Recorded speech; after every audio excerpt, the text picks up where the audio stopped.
Hi guys. Here, Hello. As usual, let's wait a couple of minutes for real people, not AI agents.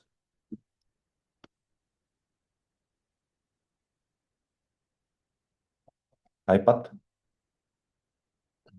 Hello. Hello. Do you see my desktop, guys? Yes. yes.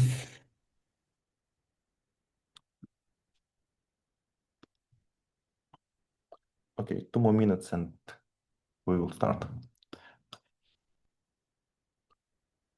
Mhm.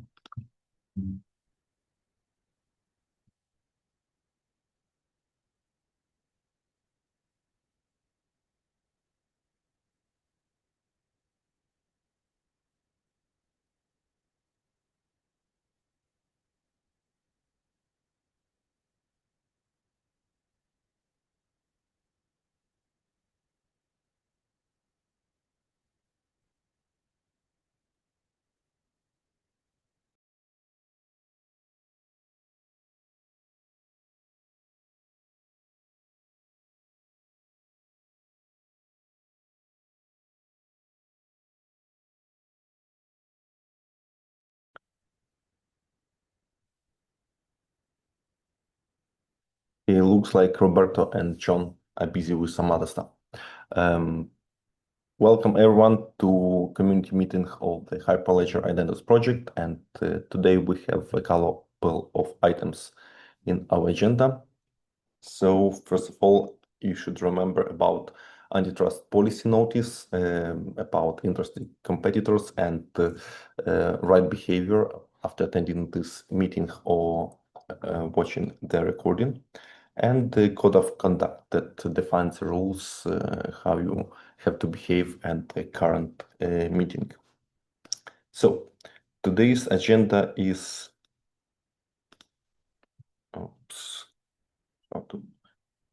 is slightly bigger than usual, but there are a lot of updates and discussions based on the meetings with David from Linux Foundation Decentralized Trust, who's helping us to advertise Identus and participate in different activities created by Linux Foundation.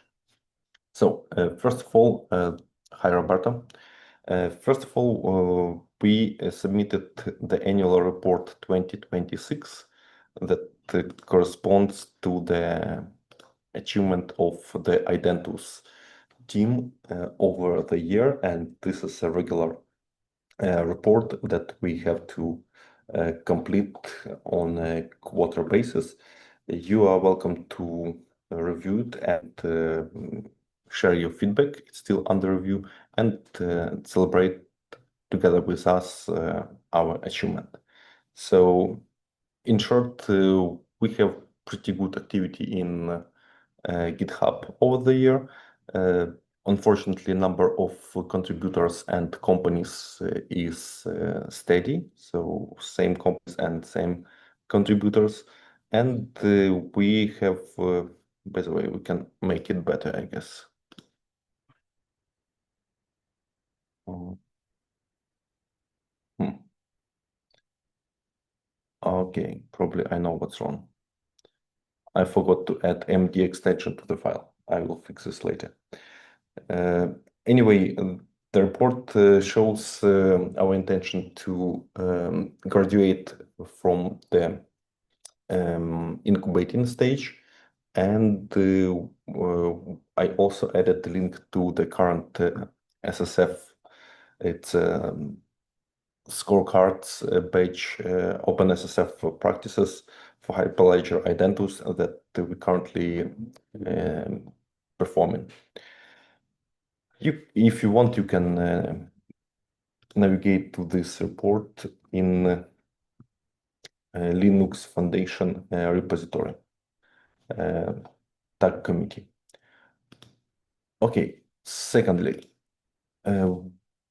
together with David, we discussed that we have plans to run at least one or two workshops, and we still don't have topics for these workshops, but it might be continuation of our offline first solution, as well as some demo of cloud native infrastructure as a code solution that we demonstrated a couple of weeks ago together with Pat. And the main idea is to have a one or two liner that is able to spin up Identus infrastructure either in the Minikube locally or in your Kubernetes cluster. If you have any other ideas, let's discuss this in the Q&A section. And we also discussed project incubation criteria.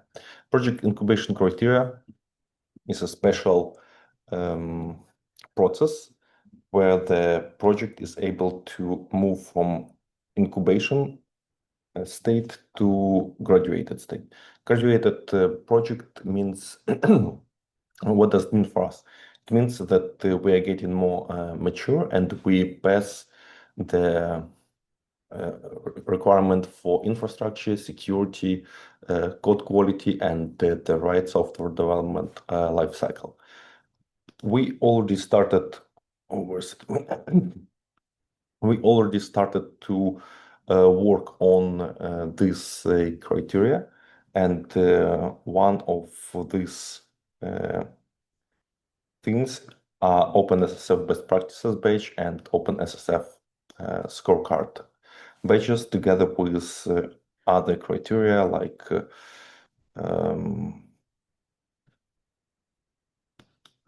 documented and well-performed continuous integration, understandable repository structure, number of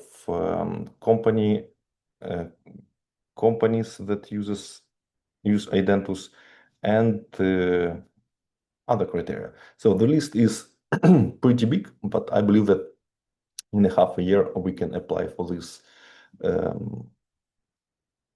process and complete it in the end of the year. Cool. And third thing, Linux Foundation Decentralized Trust Mentorship Program. David told me that Linux Foundation is running early mentorship programs. You can find the link to this program here or in the presentation deck. And what does it mean for us and how we can leverage this for promotion, advertisement, and even contribution to the Identus platform.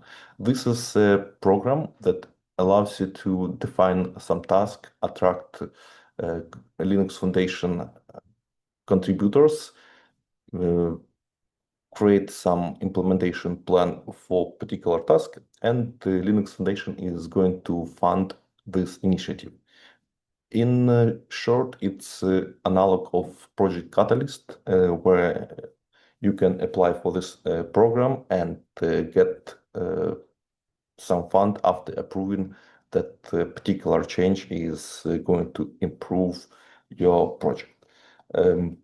It could be really interesting for Roberto and John as contributors to the Identus platform, and we can figure out which things we can use to apply for this program if you are interested here. For instance, we had plans to develop MCP for AI using Identus components. It might be potentially the topic for this program. You are also welcome to propose any other ideas in the Discord, and we have approximately 2 weeks to apply for this program. I believe that it's a great opportunity for us to get some funds, deliver something meaningful, and attract other engineers as a maintainers to our platform. Cool. Neoprism and Blockfrost. But I haven't seen your answer, but Can you tell if we are ready to show something? Are you ready to show something, or should we Yeah, wait yeah. for next week? Yeah, I can do a quick tour Yes. of what we have. And explain the purpose and benefits of this solution. Okay, I Yep. will stop sharing my desktop. You're welcome. Yep. Thank you. Oh, where's the button? Stop share. Okay, here. Done. Okay, I'll share my screen. Can you see my screen? Yes, Okay. we can. Um, yeah. Okay. So so um so recently last week we have added a new data source for NeoPrism. So as you probably already know, NeoPrism is an indexer. It fetch data from multiple sources, and one of the options is to use Aura, DBSync, or BlockForce, which is a new data source that we just added. Yeah, so the configuration is pretty easy. So just configure the URL and the key, and that's it. And there are some options like API delay or concurrency limit for you to like play around to avoid rate limit. Yeah, and the deployment is should be simple and straightforward. So I have a new PR that I want to merge soon, but this PR is going to have an example how to run it. So just add API key and the URL, which is the thing that you can grab from BlockFrost. And yeah, and this is all you need to run a date resolver. So I can actually run an example. So first I want to grab the API key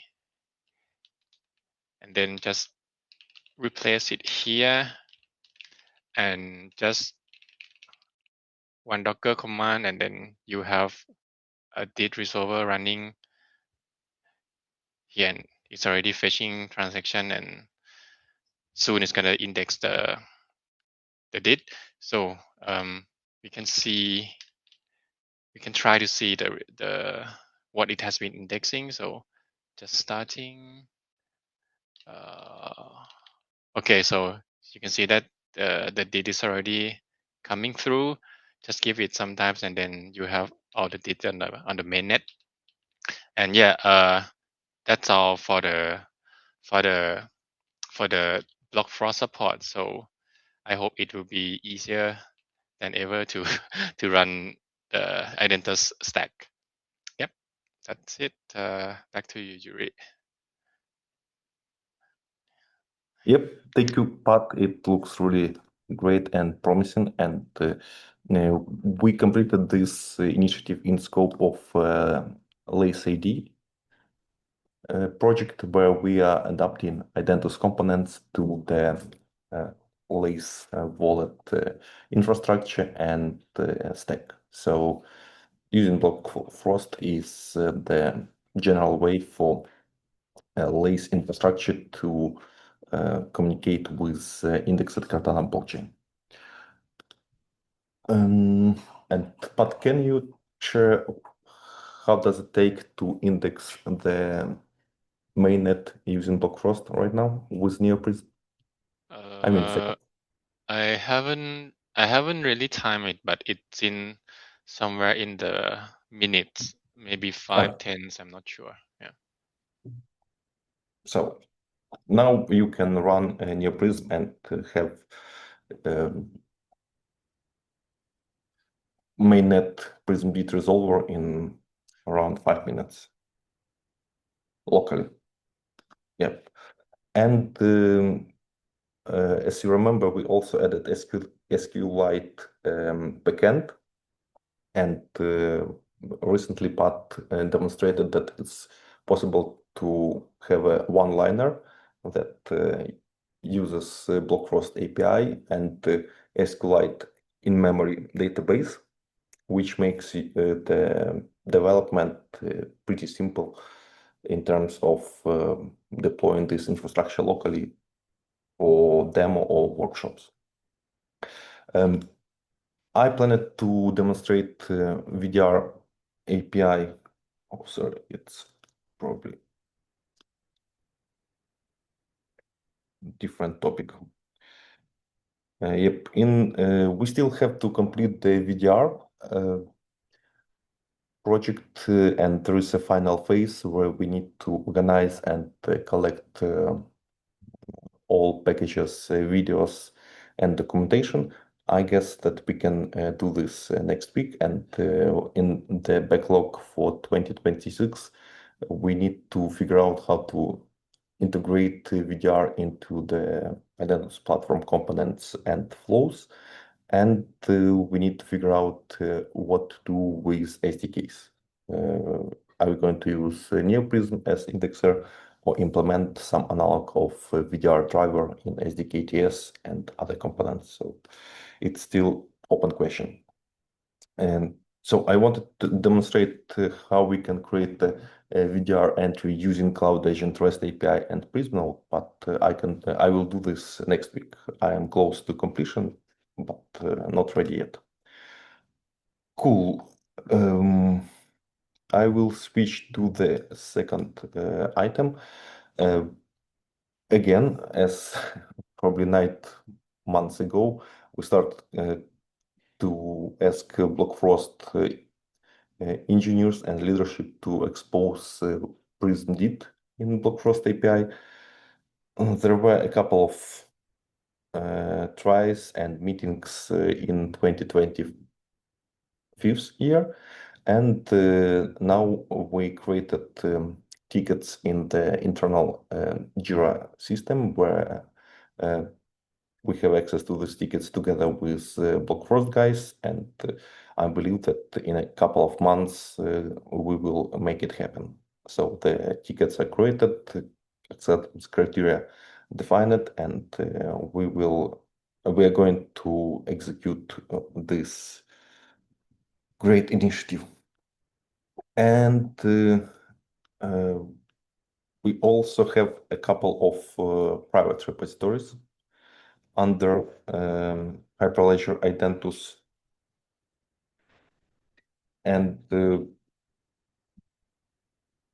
where is this? Yes, Hyperledger Identus. We have two private repositories that we created to create SDK in Rust and to create infrastructure. Unfortunately, there were always some different priorities, and it was unclear what we're going to do with these repositories. But after the demo of Nix and Minikube, it makes sense to migrate this code base to the infrastructure repo and use this infrastructure repo in a long-term perspective as a submodel in different projects to set up required infrastructure and use it for workshops, tests, and even dev deployment.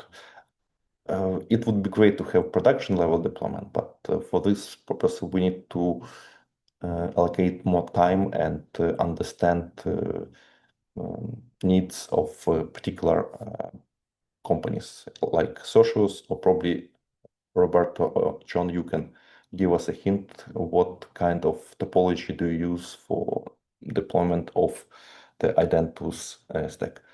But the main intention is to make this repository public and slowly in background add new features to have the reference code base infrastructure as a code solution that can deploy NeoPrism, Cloud Agent, Mediator databases with different profiles and configurations. Unfortunately, you have to get acquainted with Nix OS in order to deal with this. And why Nix? Because it allows you to turn static YAML configuration of Helm charts into dynamic configuration with overrides, which is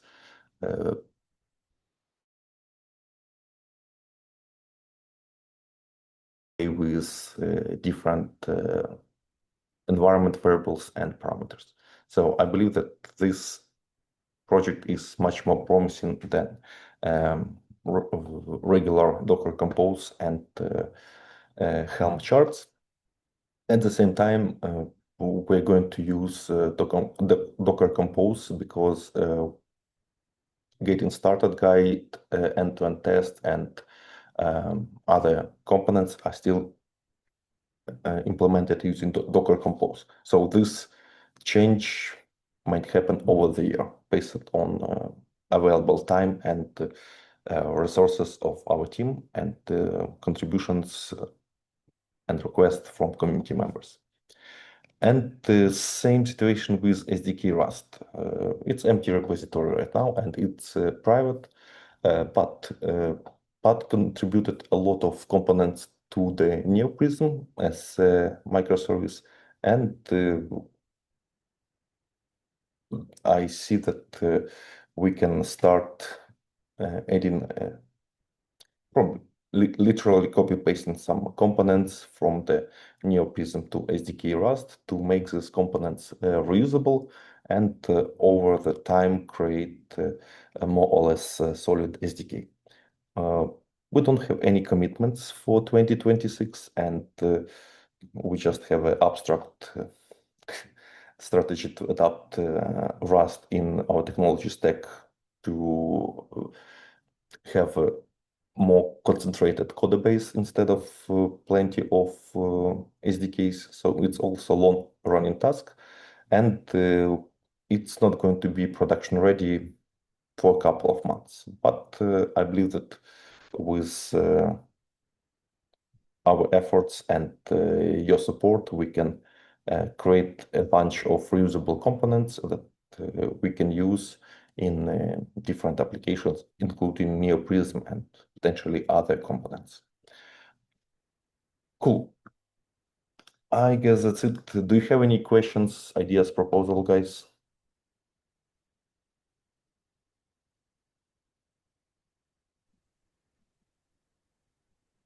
Not from my side. Oh, thank you, Fabio. Roberto, John?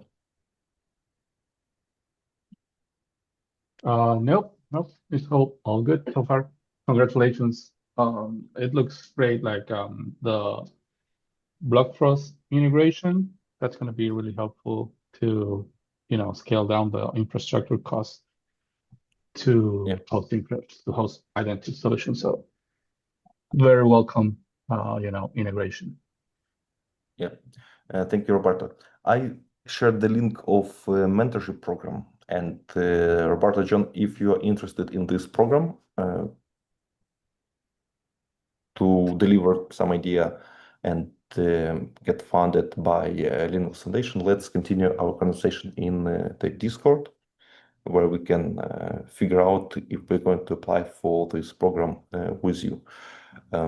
Otherwise, we will conduct some brainstorm and make an internal meeting, go not go, with engineers because we are going to be slightly busy this year according to our roadmap.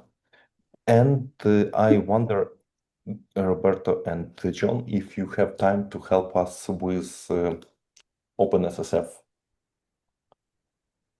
and if you're interested in these contributions. As far as I know, it's slightly time-consuming and pretty boring routine, but it can increase the maturity and quality of our project. If you have some spare time and want to improve the Identus platform, just let me know, and we will schedule a couple of meetings with Alan to share knowledge how to do this. Okay? Okay. Cool. Cool. Hey, guys, I'm driving right now. Roberto, can you grab that mentorship link or whatever it is? I can follow up later. Okay, thanks. Yep. Yeah, I shared two links. Yes. You mentioned 2 weeks to apply for it, Yuri. Why 2 weeks? Is there a deadline? Timeline in Linux Foundation Decentralized Trust when we can apply for it. It's probably similar timeline as we had with Project Catalyst. There are a couple of months to create that happens how many times a year? Do you know? You can find more information here, but I guess it's a early program. Oh, okay. Once a year. Okay, thanks. Yep. So there is a timeline, and this is a plan. So first of all, we have to apply as mentors, and over the months, Linux Foundation is going to help us with mentees if we cannot find mentees for ourselves. And at the end of the year, mentee and mentors are going to create a final report. Similar to Project Catalyst, but with slightly different rules. Nothing special. Cool. Thank you guys for your time. I proposed to end earlier, and as usual, I have a great gift for you. You have 31 minutes of free time to do some useful stuff. Thank you for your time, and see you in 1 week. Thank you. Thank you. Bye. Bye-bye.